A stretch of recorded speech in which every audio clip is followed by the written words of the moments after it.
Empire of the Unfeeling Plains. The Krerant Inner Ring did not begin as rulers. They began as survivors.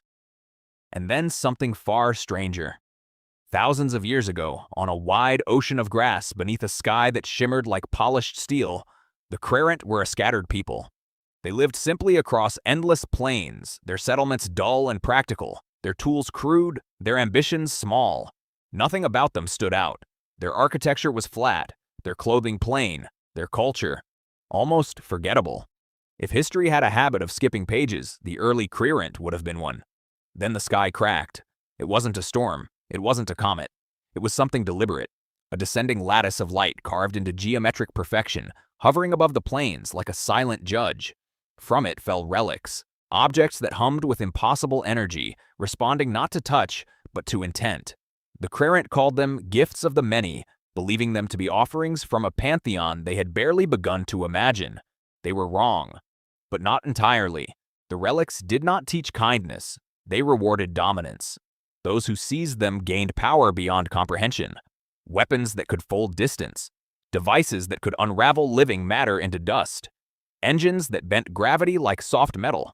But the relics did not respond equally to all. They resonated strongest with those willing to impose their will without hesitation. And so the Krerant changed. Violence became not just survival, but virtue. Conflict wasn't chaos, it was a ladder. The strongest rose, the hesitant vanished. Over generations, this philosophy hardened into a rigid caste system, where one's place was determined not by birth alone, but by their capacity for controlled brutality. At the top emerged the Inner Ring, an elite circle of rulers who possessed the most powerful relics and the will to use them without restraint.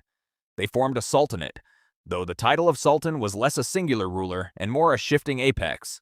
Leadership was fluid, maintained through ritualized conflict and strategic assassination. Stability existed, but it was sharpened like a blade constantly honed against itself. Their religion evolved alongside their power.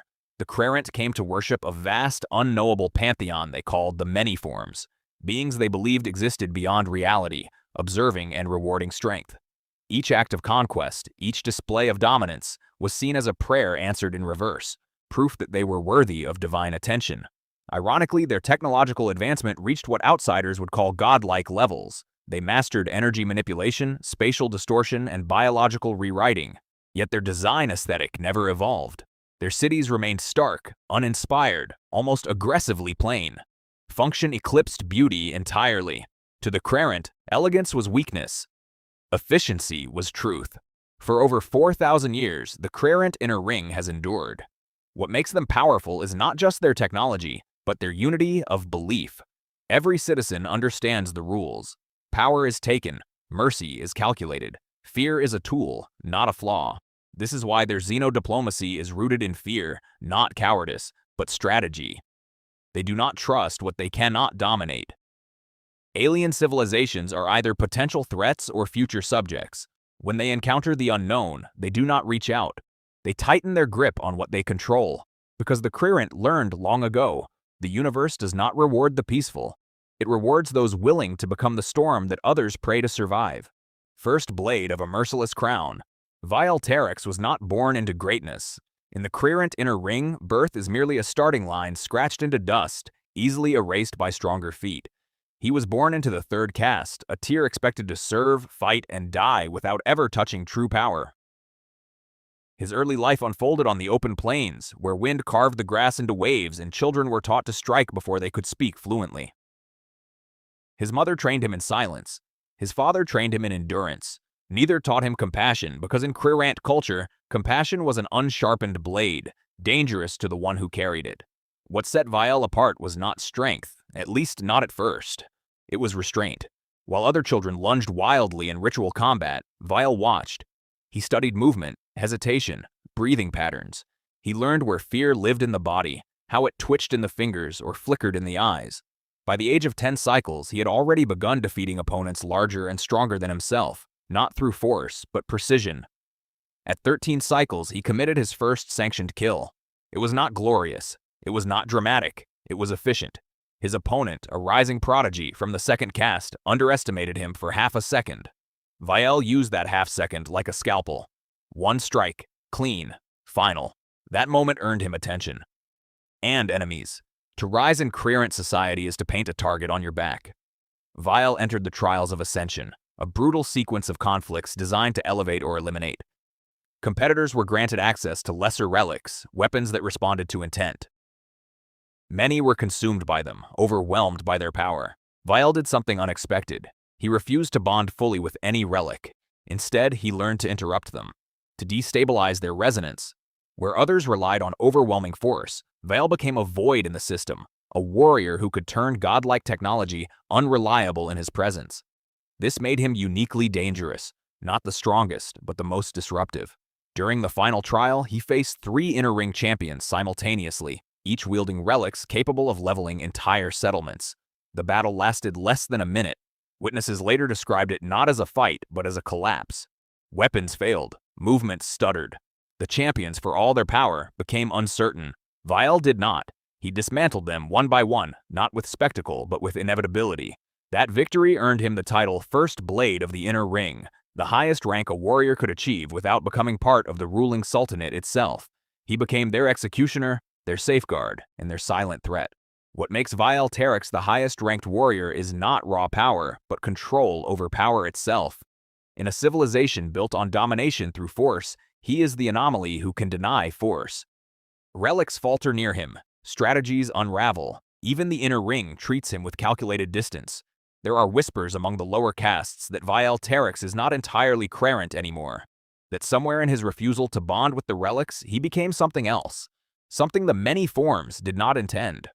Vael has never confirmed this. He does not speak of belief. He does not speak of gods. He simply fights and wins. And in the Krerant Inner Ring, that is the only truth that matters. The sleeping terror of the plains. They call it Pakyo Cyle, though the name sounds too small for something that can turn a grassland into a graveyard overnight. Long before the Krerant Inner Ring rose to power, before relics fell from the sky and violence became doctrine, the plains already belonged to something else. Buried beneath the soil, beneath root and stone and memory, the Pakyo Cyle waited. It did not arrive. It emerged. The first recorded sighting came nearly 3,800 years ago, shortly after the descent of the celestial relics. A Krerant scouting caravan reported a field of carcasses, dozens of grazing beasts lying motionless under the sun. There were no wounds, no signs of struggle. It looked like a quiet, natural death. Then the ground moved. From beneath the corpses erupted a massive, bronze-shelled entity, its many limbs unfolding like a collapsing cage in reverse.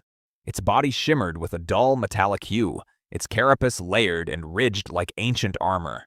Dozens of small, glistening eyes flickered open across its form, each scanning, calculating, reflecting panic back at its prey. The Pakyo Cyle had been there the entire time, playing dead. This is its greatest weapon, not speed, not size, but deception so perfect it borders on instinctual genius. Despite possessing only the intelligence of a trained animal, the Pakyo Cyle understands stillness as strategy. It can slow its biological functions to near zero, mimicking death so convincingly that even Krerant scanning devices, built from godlike technology, often fail to detect it. By the time it moves, it is already too late. Fully grown, a Pakyo Cyle can stretch across the length of a Krerant war caravan, its many limbs propelling it with terrifying speed across the plains. It hunts in bursts, lying dormant for days, even weeks, before exploding into motion. Its omnivorous diet makes it indiscriminate. Flesh, metal, organic structures, even fragments of relic machinery, all are consumed and repurposed. What makes the Pakyo Cyle especially dangerous is its method of reproduction. Spawning events occur beneath the surface, triggered by large-scale feeding. After a successful hunt, the creature burrows deep into the soil and releases clusters of offspring, typically between 5 and 10. These young mature rapidly, reaching dangerous size within mere weeks. Entire family groups then spread outward, turning once safe plains into shifting death zones. For a civilization like the Krerant Inner Ring, which values control above all else, the Pakyo Cyle represents something deeply unsettling. It cannot be easily dominated. Relic-based weaponry, while powerful, often misfires when aimed at a creature that registers as inactive until the moment it strikes. Entire patrols have been lost, not because they were weak, but because they never realized they were already standing on top of the threat. Over time, the Krerant adapted. Still, even these measures fail, because the Pakyo Cyle learns, in its own limited way. Family groups have been observed mimicking terrain more effectively, spreading themselves out, even sacrificing smaller members to maintain the illusion of safety. To the Krerant, this behavior borders on blasphemy, an animal daring to mirror strategy. Today, the Pakyo Cyle is not just a predator. It is a living hazard woven into the identity of the plains. Entire regions are marked as silent fields, avoided even by high-ranking warriors. And perhaps most disturbing of all, some within the Inner Ring believe the Pakyo Cyle changed after the relics fell, as if something in the sky did not just empower the Krerant, but woke something beneath them. The day the plains erupted. The plains were deathly silent, but Vael Teryx did not hesitate. Every fiber of his body was alert, every step calculated. Around him lay the remnants of the Krerant patrol, flattened, lifeless, untouched by scavengers. The Pakyo Cyle was near. It always was. Without warning, the ground erupted. A colossal bronze carapace burst upward, dozens of limbs snapping like whips through the air. Many eyes blinked in unison, tracking him, calculating.